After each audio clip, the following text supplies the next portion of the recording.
qualquer do povo pode fazer uma ação de impugnação do mandato eletivo, assim como as ações populares? E aí? E os recursos no direito eleitoral? Eles têm efeito meramente devolutivo ou têm efeito suspensivo? Meu nome é Rafael Iglesias e vamos aqui dar início a mais uma lei de direito eleitoral, agora com as ações eleitorais. E a primeira coisa importante que você tem que saber é que se você fizer uma ação, uma dessas aqui, ação de impugnação do mandato eletivo, ação de impugnação do registro de candidatura, e uma dessas transitar em julgado, você não pode fazer uma outra. E mais uma outra informação é que se você fizer alguma dessas ações com má fé, isso se enquadra como sendo um crime. Agora, o que realmente importa, gente, nesse caso concreto, eu acredito sinceramente que é você não errar, né, o nome da ação pela lógica, tá? Porque olha só, você tem um momento em que os partidos políticos eles vão trocar uma ideia. Então você tem um partido aqui, outro partido. Os partidos políticos eles vão fazer uma coligação. Aí eles escolhem um cara, escolhe aqui, escolhem o João. Aí o João, né? O João, ele, na verdade, é o Asdrubal. O Asdrubal é melhor. Eu gosto mais do Asdrubal. O Asdrubal ele vai ser o cara que vai representar essa coligação partidária. Beleza. Aí eles vão lá e registram a candidatura dele. Registra a candidatura, né? Você sabe que tem até uma data específica para registrar. Aí você vem mais para frente, você tem o dia das eleições, né? Aí depois você tem o dia da diplomação, que ele pega o diploma dizendo que ele é o candidato, que na verdade ele não é mais candidato, né? Que ele realmente venceu as eleições. E depois você tem a posse. A posse é feita lá no ano subsequente. Tá? Então isso aqui acontece, por exemplo, em 2022, 2022, 2022, depois em 2023 tem a posse. Tá bom? Então, ó, ação de impugnação de registro da candidatura. Você acha que vai ser feita a contada do prazo a partir de quando, gente? Ação de impugnação de mandato eletivo. Tá? O cara já foi diplomado, já tem diplomação, então aqui tem um prazinho. Prazinho aqui, prazinho aqui. Então, você tem ação de impugnação de registro da candidatura, ação de impugnação de mandato eletivo, certo? Então, essas são as ações, tá bom? Lembrando que se você fizer uma, você não pode fazer a outra, tá bem? Se você fez uma, você já não pode mais depois, né? Digamos assim, depois que transitou a julgar do uma sobre um motivo, você não pode fazer outra. Bom, vamos lá agora ver uma outra coisinha. Acho que essas informações são importantes. Vamos lá. Voltando aqui em cima. Ação de impugnação de registro de candidatura, ARC. Ausência de condições de elegibilidade, hipótese de inelegibilidade, ausente de documentos essenciais. Na verdade, isso aqui por óbvio, se você não tiver a idade correta, né, você não tem as condições para ser eleito, ou você tiver numa das hipóteses de inelegibilidade, aqueles casos, né, que nós comentamos sobre as asas do seu pai, né? Se seu pai é prefeito naquela cidade, melhor, se seu pai é governador do estado, você não pode se candidatar a nenhum cargo de prefeito dentro daquele mesmo estado, ou vereador, ou deputado estadual, ou deputado federal, tá? Por óbvio, tá bem? Beleza? Então, se você tiver uma das condições de ausência de elegibilidade, você não tem partido político, por exemplo, tá? Cabe à ARC a impugnação do registro da candidatura, assim como hipótese de inelegibilidade reflexa, né? Parentes consanguíneos afins até o segundo grau, lembrando, né? Sogro, sogra, genro, nora também se envolve. E alguns documentos essenciais que são importantes para serem juntados para você registrar sua candidatura. Legitimidade, quem é que pode fazer? O importante, pessoal, qualquer do povo não pode. Ação popular pode ser feita por qualquer do povo? Pode. Agora, ação de impugnação de registro de candidatura não pode, assim como ação de impugnação do mandato eletivo, qualquer do povo, não pode. Isso aqui é muito importante, tá? Quem pode é o Ministério Público Eleitoral, pré-candidatos, né, partidos políticos, coligação. Agora, qualquer do povo não pode. Guarda isso que eu estou falando, que é importante. Qualquer do povo não pode fazer a ARC ou a AIME ou sei lá o quê, tá? Eles não podem. Beleza? Maravilha. Aí nós temos também, aqui o prazo é de 5 dias, a contada publicação do pedido do registro. Eu acho que eles não vão cobrar isso daqui, da gente. O que eles podem cobrar, né, na verdade, é a diferença da impugnação do mandato eletivo e a impugnação do registro da candidatura, tá bom? Mas seja como for, aqui em cima nós temos 5 dias contados da publicação do pedido, não é do pedido, né? Porque, na verdade, quando alguém pediu, você não sabe que a pessoa pediu. Ela fez o pedido, depois que vai ter a publicação. Então, conta-se, costuma contar os prazos depois da publicação mesmo, né?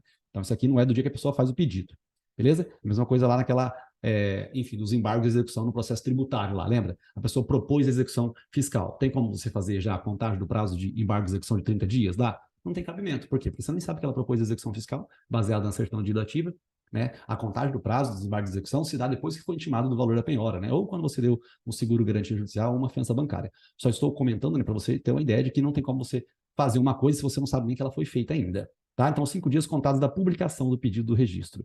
Diferente do prazo, né?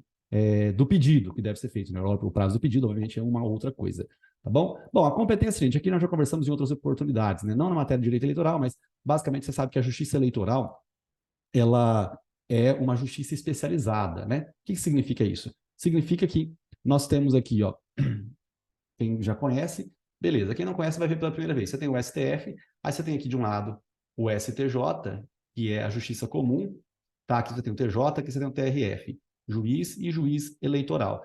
E aqui você tem a Justiça Especializada, trabalhista, TST, né? O TST, a Justiça Especializada, o TSE, Justiça Especializada, e o Superior Tribunal Militar, que é especializado também.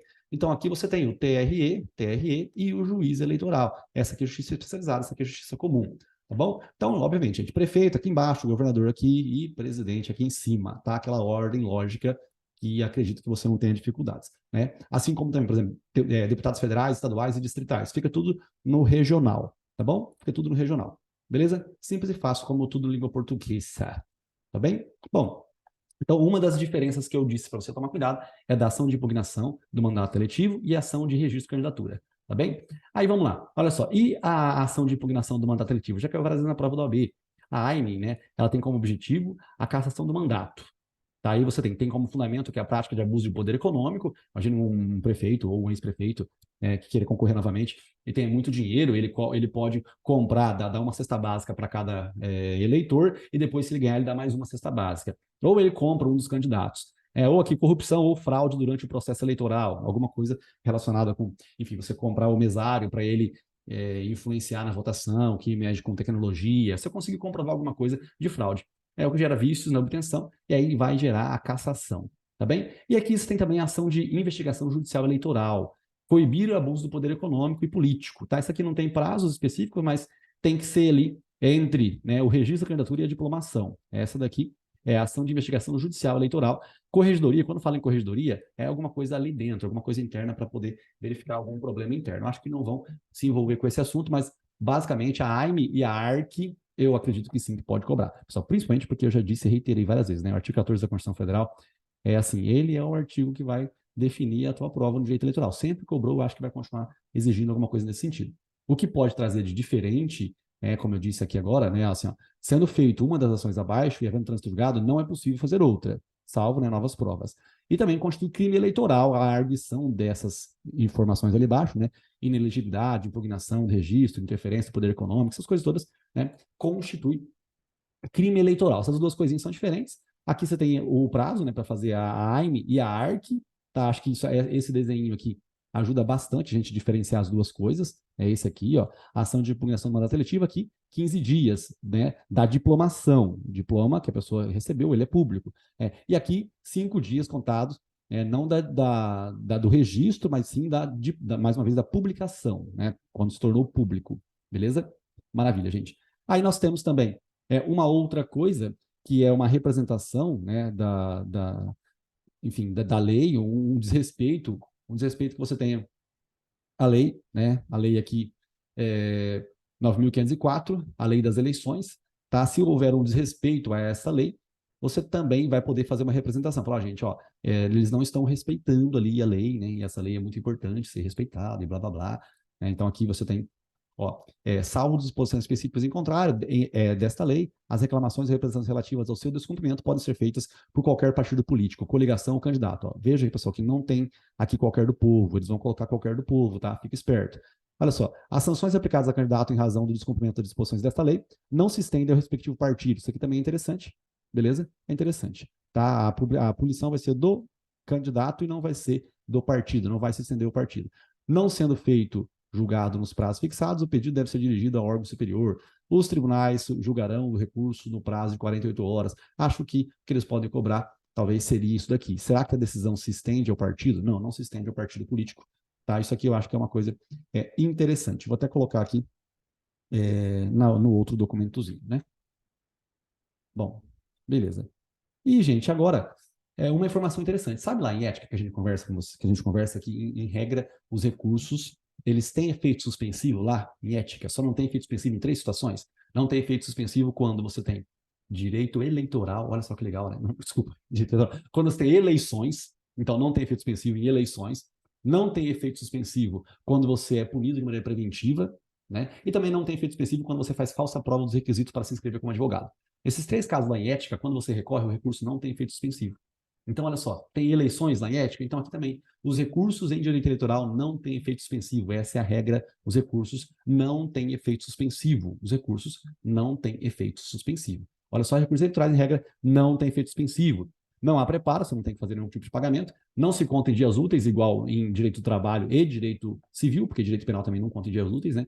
As decisões extraditórias são irrecorríveis de imediato também, assim como no direito do trabalho, tá? E as decisões do TSE também são irrecorríveis em regra, a não ser quando seja denegatória de habeas corpus ou mandado de segurança. Tá? Aqui, o recurso para cima, qual que vai ser? Um tapa na boca se você errar. Lembra? Quando o HC bate no TJ, quando o HC bate no STJ, mandado de segurança bate no TJ, mandado de segurança bate no STJ, quando você perde o quê? ROC para cima. Aqui é a mesma coisa. Tá? Então, se dá ordem denegatória, né, do TSE e mandado de segurança e habeas corpus, cabe ROC para cima. Beleza, gente? E tem, então, os recursos, né, que não têm efeito suspensivo, tem efeito meramente devolutivo, tá? Ou seja, não tem efeito suspensivo. Lá em ética também.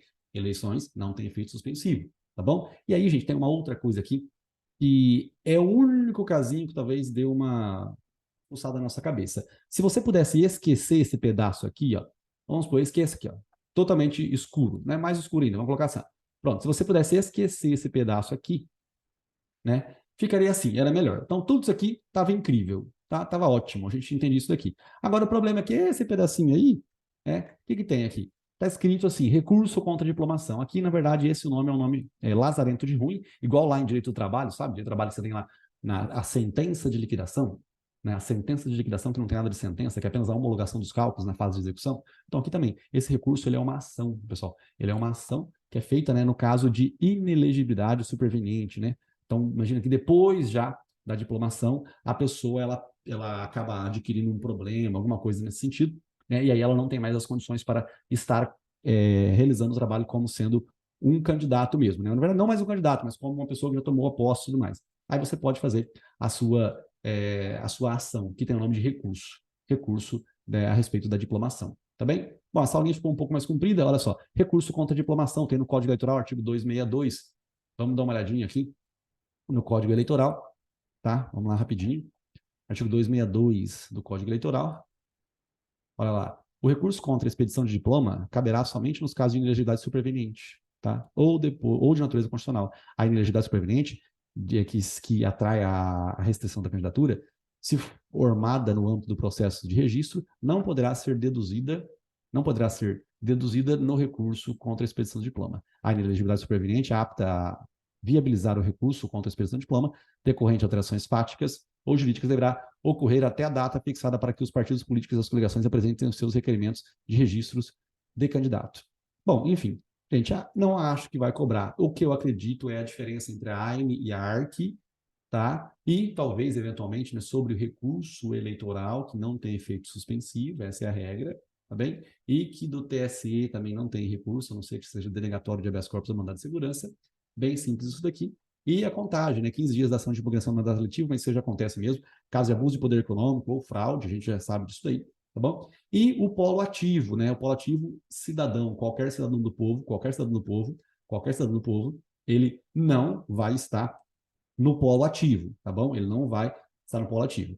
Beleza? Ele está na ação popular no polo ativo. Agora, uma outra coisa interessante é que no polo passivo da AIME e da ARC não tem também particular, né? Porque você impugna, você impugna o registro da candidatura, então você não vai impugnar o registro da candidatura de uma pessoa que não registrou a candidatura. Então, qualquer do povo não está. E a AIME, ação de impugnação do mandato eletivo, também você faz a impugnação, o quê? Da pessoa que ganhou, né? Que está sendo diplomada. Isso é diferente da, da AIGE, né? Olha só, aqui no caso da ação de investigação judicial, aqui um particular também pode estar envolvido no polo passivo. Então, ó, na AIME e na ARC não tem particular, tá? Na AIME e na ARC não tem particular. E nas três não tem um particular fazendo parte do polo ativo da demanda. Gente, é isso aí. Foco for STF, depois de muito estudo, vale a pena as leiturinhas do artigo 14 e 17, como eu sempre digo e reitero. Valeu? É nóis, tamo junto. Tchau.